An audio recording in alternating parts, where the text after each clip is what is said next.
Next up is the information about HDZero. We got GoPro, we got DJI, now we got HDZero. It seems like we did the same show last week.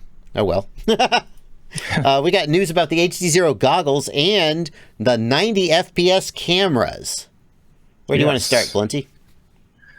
All right. So first up, so basically, there's just an update on the goggles. Ryan posted a video. The main points of that are just basically that, they're testing the goggles and everything's going all right. It's going to take longer than they expected. So they're definitely not hitting October. They don't know when they're going to release them. Hopefully before the end of the year still is the target, but they're not sure. And they're also going to do a public test like they had planned before. So at some point you'll be able to buy them supposedly for some kind of discount, and then there'll be a small amount of them available, and they'll be like beta. They should be somewhat like final internal hardware, and they'll be molded outside, but they might not be final outside like components to it. So that should be coming soon, but they don't really have dates yet. Here we've got Ryan demonstrating the analog module. Oh, that hurts me. Oh, God. I mean, I'm glad that they have the ability to do analog. I 100% am glad that they've done that. It's good for the community, and people will do it. Would you rather the goggles be bigger? Like, I don't. I definitely understand why they did this. Like, because the goggles have to be bigger because there's no room inside, right? Yeah, it's not like there's free room they wasted. So. I know they did. They made the right decision. It just looks so. It looks so. I don't know. You're right. They made the right decision. You're wearing antennas and goggles on your face. Like I understand what you're saying, but it looks so crazy. It's like it's hard for me to argue. And DJI, you're comparing it to DJI. It's like, Is there how is it secured to the goggles? It looked like he plugged it in there. Is there an extra like retention clip? I think the back has a clip too. Yeah. Oh no, that whole piece maybe clips in. It's got to be secure so it doesn't like get knocked off. Yeah, I'm sure they've thought of that. They're pretty smart. I mean, it's good that it's there. It's good that it's there. They're going to be really good looking screens, I expect, and it's going to work really well with analog. They've got some work they're doing with deinterlacing and scaling. One of the things that many goggles don't do, in fact, basically all analog goggles don't do, is properly like deinterlace the analog signal. They just kind of show it interlaced, and people who come from the analog world say, oh no, there's really high-end interlacing algorithms that could do a much better job. And Carl has apparently taken that into account. And some people who've tried it have said it's the best looking analog feed they've ever seen. Not just because it's OLED screens, but because of the way they're processing the analog signal. So that sounds interesting. That tech is currently available in the HDZero Event VRX if you wonder what it looks like. Oh, okay. I didn't know that. Makes sense. It's so weird to me, Blunty, because HDZero is doing all these things that nobody else has done. But at the end of the day, I find myself wishing that the basic performance of the system was better, and I don't know. Like I wish they had a 2-watt video transmitter or something, and they could get more. Like here's the thought that I had during Sunday's live stream. When you can get a 2.5 watt Foxeer analog VTX, that's going to be 1.5-ish times the range of a 1 watt analog VTX. It's a little more than double the power is 1.4 times the range. So let's say it's 1.5 times. At some point, like you get so much output power and penetration and range from the analog that I think you start asking, is the additional price, the durability penalty of something like HDZero worth the increase in image quality?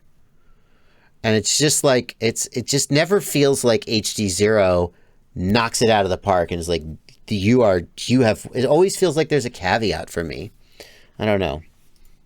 Yeah, I mean, most people don't like it when it's said, but I think it's a racing system.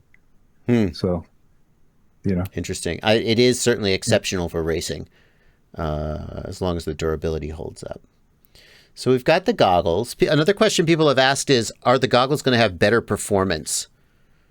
I'm not aware of that, but I think I know it's the Same basic VRX. Yeah, the basic performance of the chipset is what it is. The goggles are going to have a better screen. They're going to have a form factor, but ultimately it's not going to get you like magically more range.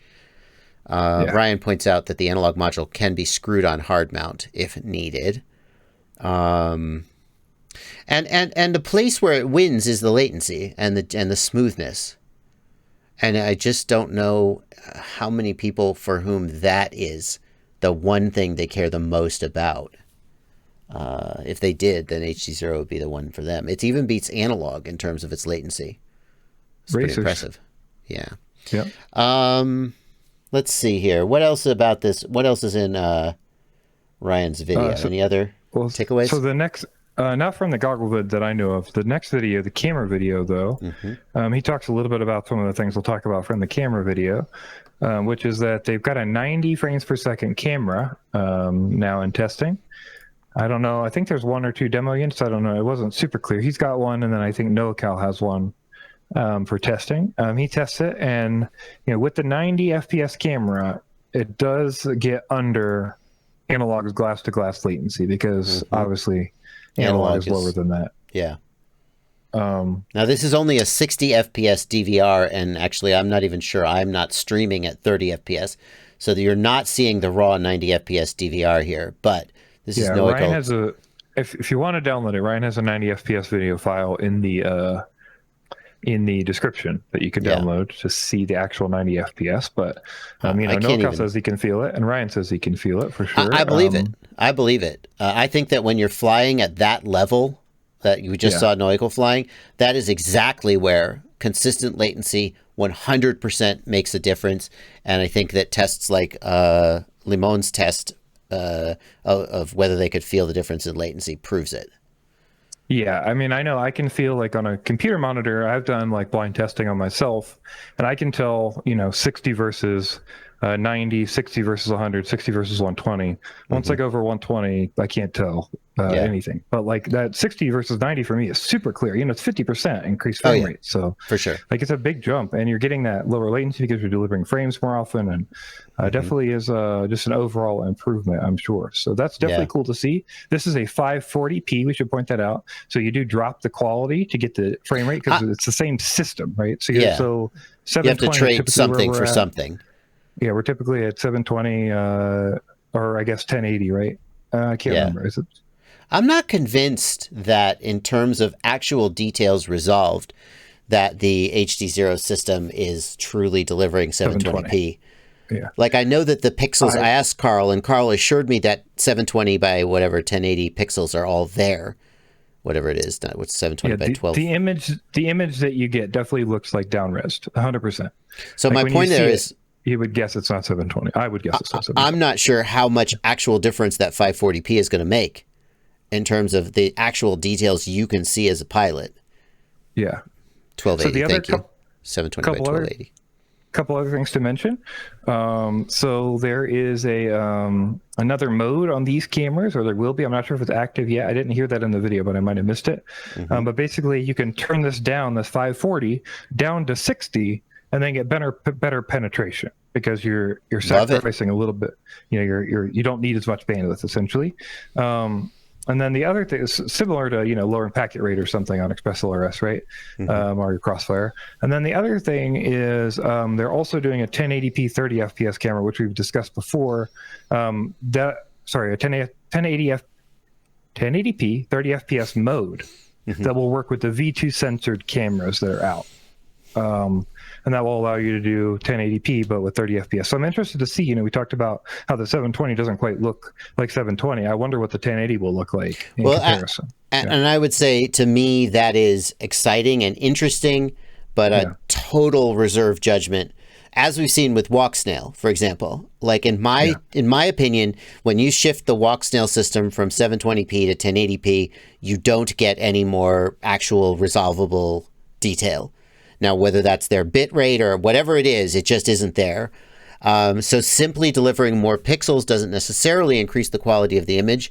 And if it does increase the quality of the image, it's also going to decrease the range. You can't get something for nothing. Although they're giving up the frame rate. They're going down to 30 FPS. So yeah, the idea here is all about that trade-off. So we're talking about, we're going up in resolution and we're going down in frame rate so we can get that same bandwidth requirement across the air. So I think it's going to be really interesting to test.